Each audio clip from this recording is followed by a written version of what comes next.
They told us the planet was warming, but then it snowed in Texas in April. While wildfires scorched the forests of British Columbia, people in Dallas were shoveling snow off their roofs. Something doesn't add up. Over the past year, the jet stream, Earth's invisible river of wind, has begun to twist, slow down, and collapse in ways no one predicted. Heat domes where it should be freezing, frost where there should be spring. Weather patterns that feel more like a glitch in the simulation than a natural shift. What if global warming is triggering the next ice age? What if the climate crisis isn't linear, but a trap we've already triggered? And most importantly, what's going to happen next? You think you've heard it all? Trust me, you haven't. Hit like, subscribe, and let's go. Just a few years ago, the science was clear, or so we thought. The planet was warming, steadily, predictably. Glaciers were shrinking, oceans rising. Summers were getting longer, winters shorter. Climate change was a slow-moving crisis, unfolding over decades, something our children, maybe grandchildren, would face. But then, everything began to shift. Not gradually, suddenly. Cold snaps in the deep south, record-breaking heat in the Arctic, snow in places where snow hadn't fallen for decades, and dry, searing winds in regions known for rain. The models couldn't keep up. The data didn't match the predictions.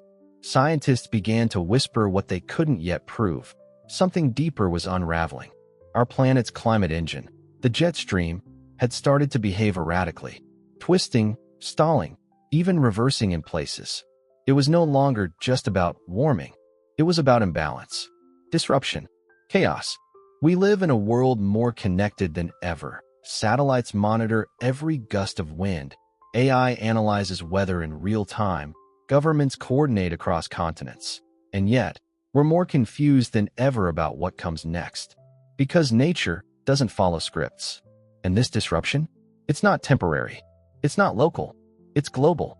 The question is no longer if something is happening. It's how bad will it get, and how fast. This is not just climate change. This might be a climate shift. One the human species is completely unprepared for. It started quietly, not with an explosion, not with a warning, but with a shift so subtle, only satellites noticed. Around 2021, climate scientists began observing something strange in the jet stream, a high-altitude ribbon of fast-moving air that controls the weather of the entire northern hemisphere.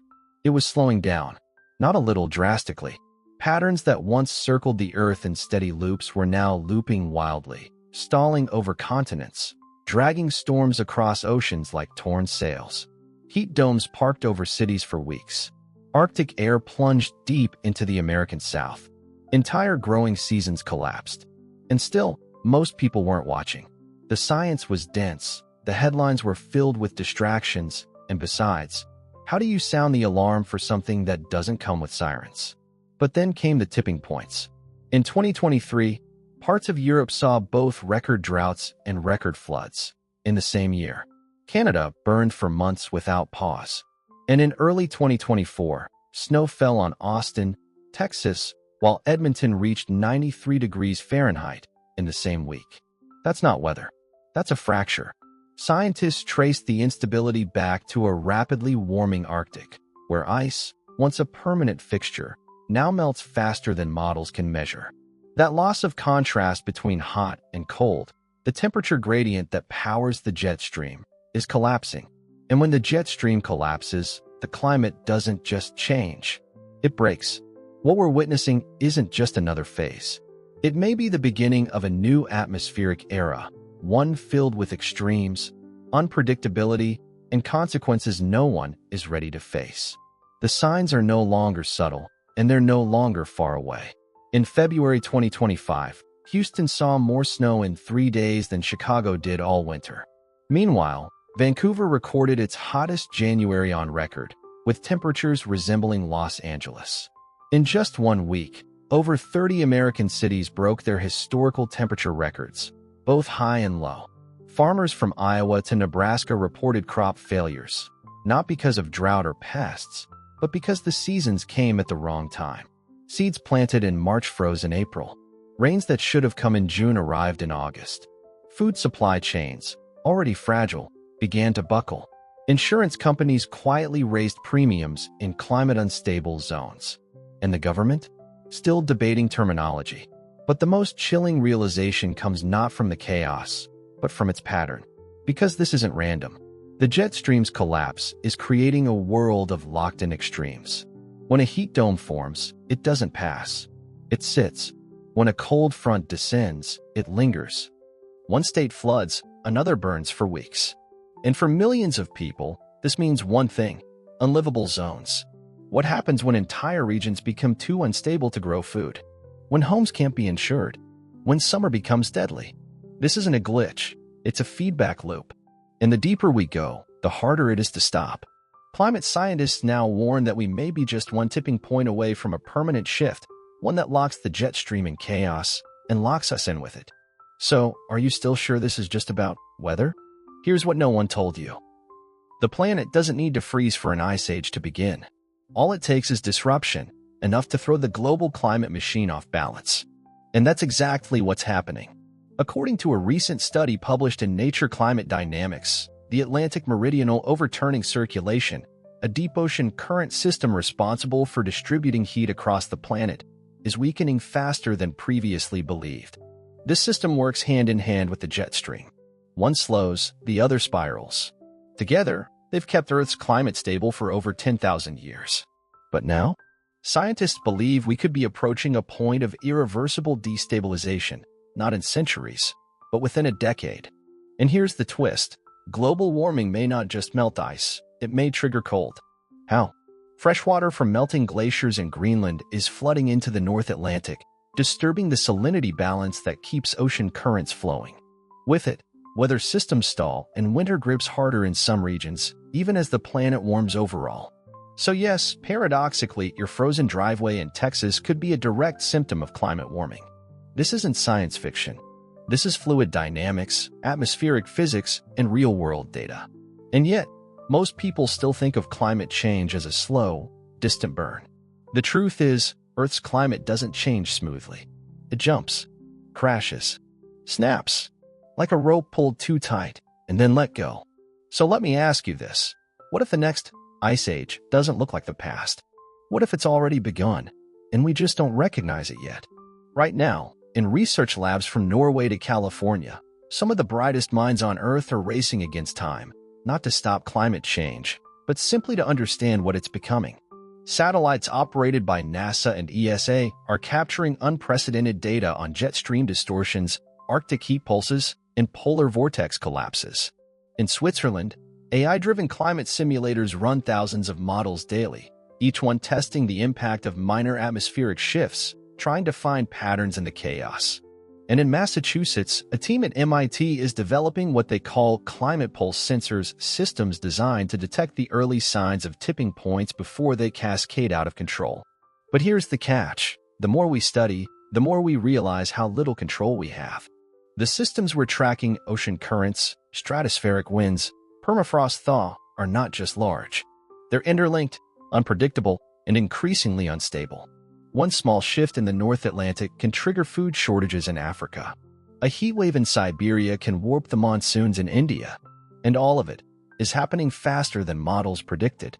Scientists now speak in terms of cascading thresholds, moments where one shift leads to another, then another, until the entire system flips. This isn't about saving the climate of the past. It's about surviving the climate that's emerging. The tech is here. The data is flowing. But will we act fast enough? Or are we just watching the warning lights while heading straight toward the edge? Some scientists say this is all part of a natural cycle, that Earth has always shifted between warm and cold periods. Others argue this time is different because we pulled the trigger. One theory, increasingly discussed in climatology circles, is the anthropogenic flip, the idea that human activity didn't just accelerate warming, it destabilized the entire atmospheric engine. By pumping carbon into the sky, cutting down forests, and melting ice that's been frozen for 800,000 years, we may have short-circuited nature's rhythm. But there's another side, and it's darker. Some experts now wonder, did we go too far trying to fix it? Geoengineering projects, designed to reflect sunlight back into space or inject particles into the stratosphere, may have tampered with delicate feedback loops we barely understand. Could our attempts to cool the planet have warped the jet stream even more? In 2022, a controversial project in the Arctic aimed to slow glacial melt using artificial cloud cover. What followed was one of the most erratic hurricane seasons in history. Coincidence or consequence? Some whisper about climate intervention backfire, unintended chain reactions sparked by good intentions. Progress always casts a shadow. For every satellite we launch, there's a habitat lost. For every factory that powers green tech, there's lithium mined from drying rivers. And through it all, no one seems to agree on one thing. Are we fixing the climate or rewriting it? Maybe the real question isn't what we've done, but what we've unleashed. We thought we had more time, but nature isn't waiting. Across the globe, life is already adapting or collapsing. In Bangladesh, rising tides have swallowed entire villages. In California, power grids buckle under the weight of prolonged heat waves. In Germany, once-in-a-century floods now arrive every other year. Farmers are abandoning fields that no longer follow seasons. Children grow up not knowing what normal weather feels like. And all the while, governments scramble to update policies written for a climate that no longer exists. The real impact? It's not just environmental. It's personal. Insurance is vanishing. Food prices are soaring. Entire cities are quietly becoming uninhabitable, not from one cataclysm, but from 1,000 cuts. And for those watching the data, the scariest change isn't what we see. It's what we can't model. Our climate systems were built on predictability, but now, the future refuses to follow the past. Researchers are starting to speak of a new phase, climate divergence, a state where every region begins to drift into its own chaotic pattern, a planet broken into isolated weather zones. No longer unified, no longer stable. And the most chilling truth? There may be no going back. This isn't just an environmental emergency. It's a planetary identity crisis, one that could redefine borders, economies, even human biology. Because when the rules of nature change, everything that depends on them must evolve or disappear. The question isn't if we'll adapt. It's who will adapt first and who will be left behind. We stand at a crossroads, not one of technology, but of truth. For decades, we believed climate change was a slow march, something we could manage someday. But now we know it's a cascade, a system spiraling beyond our control, not in theory, but in real time. And so, the question is no longer whether to act. It's what kind of future we're willing to fight for. Because we can evolve. We have the tools, the data, the global networks. But do we have the will? Choosing to shift our systems, our cities, our economies, our values, won't be easy. It means letting go of the illusion that we can live as we always have and survive. It means accepting that convenience has a cost, that endless growth has limits, and that nature doesn't negotiate. But here's the truth. Evolution isn't always physical. Sometimes it's moral, ethical, a collective decision to do better before worse becomes irreversible.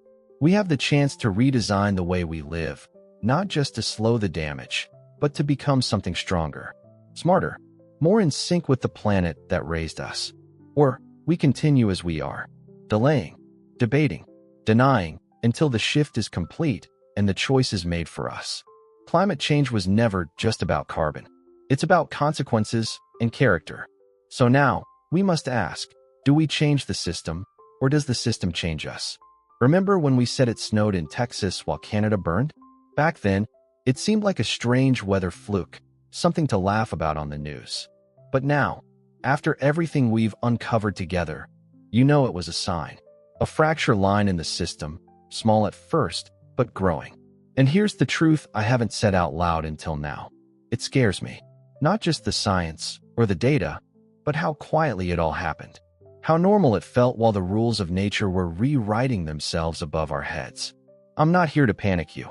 I'm here because I need you to care. Because the only way we survive this is if enough of us see it for what it is. Not tomorrow, not next year, but right now. If you've ever felt like the seasons don't feel the same anymore, if your summers are too hot, your winters too strange, your skies too quiet or too angry, you're not imagining it. You're experiencing it. So now I want to hear from you. What's the weirdest weather you've seen lately? What's changed in your town, your street, your home? Drop it in the comments. I'm reading every one. Because this isn't just a story about the planet. It's about us. And maybe, just maybe, the first step toward fixing it is realizing it's already here. Hit like, subscribe, and tell me, do you think we've already crossed the line? Or is there still time to turn back?